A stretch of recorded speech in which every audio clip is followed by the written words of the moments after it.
మేధావుల్లారా ఎటుపోయారు? ఓయూలో గలమెత్తిన నిరుద్యోగులు ఎన్నికల ముందు మమ్మల్ని రెచ్చగొట్టారు. ఇప్పుడు ఎటుపోయారు? ఏమైపోయారు? మీకు పదవులు పైసలు వస్తే మాట్లాడరా? మీకు ఉద్యోగాలు వచ్చాయి కాబట్టే మా నిరుద్యోగులను పట్టించుకోవడం లేదు. హామీ ప్రకారం జాబ్ క్యాలెండర్ ఇవ్వాల్సిందే. జూన్ 18 తర్వాత మరో తెలంగాణ ఉద్యమమే. ప్రభుత్వం స్పందించకపోతే ఆమరణ దీక్ష. ఓయూలో గర్జించినటువంటి నిరుద్యోగ జేఏసీ మొత్తం ఏడబండుకున్నారు. మేధావులంతా కూడా రెచ్చగొట్టిండ్రు కదా. మన ప్రభుత్వం వస్తే, కాంగ్రెస్ వస్తే నిరుద్యోగ భృతి వస్తుంది.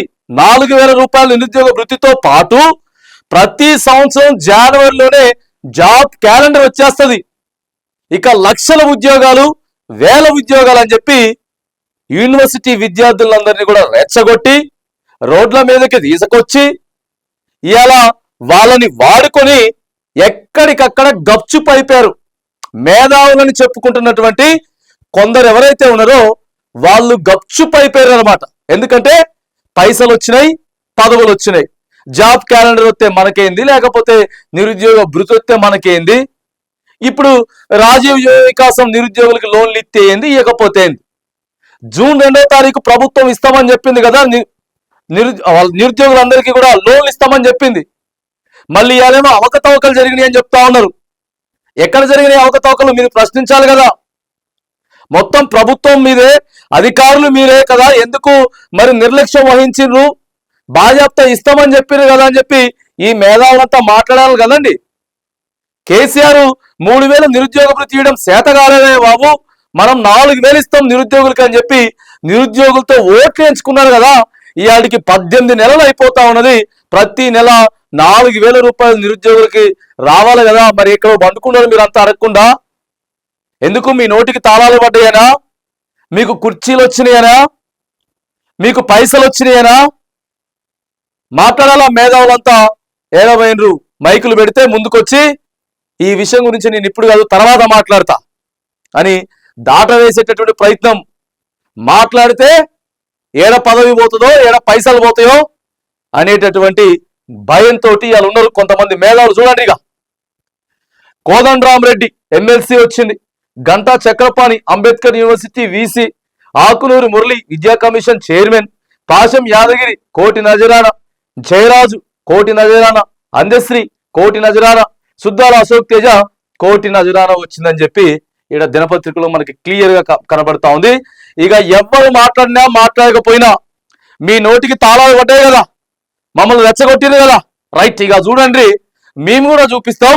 జూన్ 18వ తారీఖు తర్వాత మరో తెలంగాణ ఉద్యమం యూనివర్సిటీ ఓయూలో ఏ రేంజ్ లో ఫైర్ అయిందో, ఏ రేంజ్ లో ప్రపంచం సృష్టించిందో అంతకు మించి మరొక ఉద్యమాన్ని పోతా ఉన్నామని చెప్పి ఓయూ విద్యార్థులంతా కూడా నిన్న గలం విప్పి మాట్లాడినారు. గలం విప్పి మాట్లాడితే నిరుద్యోగులపై నోరు మెదపట్లేరు, పదవులు మూసుకున్నారు. కోటి రూపాయల నజరాలతో గప్చుప్, రాష్ట్రానికి అన్యాయం జరుగుతున్నా మాట మాట్లాడలేని మేధావి వర్గం గోదావరి నీళ్ళ దోపిడీకి ఏపీ సర్కార్ కుట్ర, సమస్యలపై ఎందుకు మౌనం వహిస్తా ఉన్నారు? నోటికి తాళాలు పడిపోయినాయి, నోటికి తాళాలు పడిపోయినాయి. అసలు మాట్లాడేటటువంటి ప్రసక్తి లేదు. నా జీవితం అంతా కూడా మేము ఇక ఉద్యమం కోసమే పోరాడతాం, మాకు ఎలాంటి పదవులు అవసరం లేదు, మాకు ఎలాంటి పైసలు అవసరం లేదు అని మాట్లాడినటువంటి వీళ్ళు ఇలా ఎందుకు మౌనం వహిస్తా ఉన్నారు? వీళ్ళందరికీ కూడా ఓయూ విద్యార్థులు మళ్ళీ బయటకు వచ్చి గలం విప్పుతుంది. వీళ్ళ మళ్ళా చెవులలో వినపడేలాగా చేస్తారు, చెవులాగా వినపడేలాగా చేస్తారు. రాష్ట్రంలో ఉన్న మేధావులంతా పదవులు పైసలు అమ్ముడు పోయారంటూ నిరుద్యోగ జేఏసీ విద్యార్థులు ఆగ్రహం వ్యక్తం చేస్తున్నారు. జూన్ 2 ఉద్యోగ నోటిఫికేషన్లపై గుడ్ న్యూస్ వస్తుందని అంతా భావించినప్పటికీ ప్రభుత్వం మాత్రం పట్టించుకోలేదని చెప్పి చెప్తా ఉన్నారు.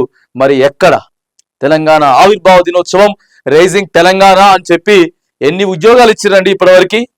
గతంలో ప్రభుత్వం ఉన్నప్పుడు ఇచ్చినటువంటి కానిస్టేబుల్, అప్పుడు నర్సులు, అప్పుడు సింగరేణి ఉద్యోగాలు మొత్తం తీసుకొచ్చి ఇందులో ఖాతాలు వేసుకొని మభ్యపెట్టేటటువంటి ప్రయత్నం చేస్తా ఉంటే మేధావులు ఎందుకు గప్చుప్పుకున్నారు, ఎందుకు సైలెంట్గా ఉన్నారు? Sold out. తెలంగాణ మేధావి వర్గం మూగబోయింది. కొంతమంది మేధావులుగా చెప్పుకునే వాళ్ళ పదవులకు ఆశపడి పెదవులను మూసుకున్నారు. మరి కొంతమంది నజారాలతోటి సైలెంట్ అయిపోయినరు. వీళ్ళంతా సమాధానాలు చెప్పాలా? మీరు రెచ్చగొట్టింది కదా, ప్రభుత్వం వచ్చిన తర్వాత మంచి అవుతుందని చెప్పారు కదా, మీరు ముందుండి నిలబడతామని చెప్పారు కదా, మరి అలా ఏమైపోయింది? ఎందుకు మీ నోటికి తాళాలు పడ్డాయి అని చెప్పి నిరుద్యోగులంతా కూడా, ప్రధానంగా ఓయూ విద్యార్థులంతా మరొక తెలంగాణ ఉద్యమాన్ని చూపిస్తామని చెప్పి నిన్న తెలంగాణ ప్రజలందరికీ కూడా వాళ్ళ గోడును వెళ్ళబుచ్చుకునేటటువంటి, వారి బాధను చెప్పుకునేటువంటి ప్రయత్నం చేశారు.